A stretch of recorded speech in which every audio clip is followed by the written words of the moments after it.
My individual goals were to get at least 12 goals and 10 assists.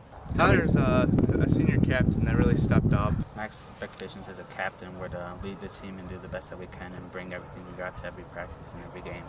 He's the type of kid that people just follow. He's a natural-born leader. Ty's the type of kid that, as a leader, he picked up the intensity just by his play.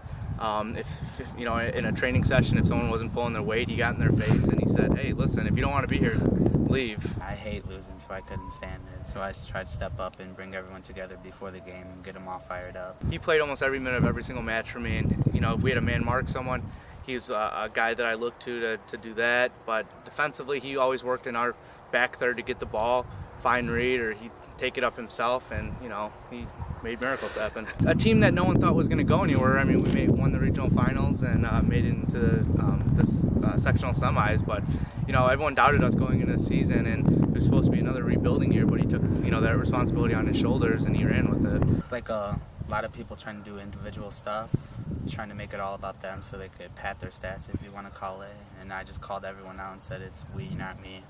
And that was kind of our slogan throughout the year. And that was, I think, the changing moment in the season. It wasn't about the individual performances; it was about the team. Scoring and assists is the same thing in my book.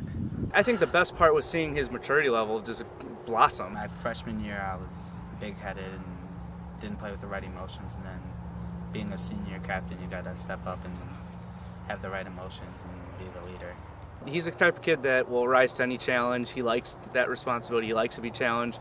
If you tell him that you can't do it or he can't do it, he's going to step up and he's going to try to prove you wrong. And from day one, I just knew I could count on him, and just as someone that wanted this season more than anything, because he had a lot to step up to with his brother's teams coming through this program and making it downstate, and he just didn't want to be left behind, and kind of proved other people wrong that he's just as good as his other brothers. We've always been competitive ever since we were growing up.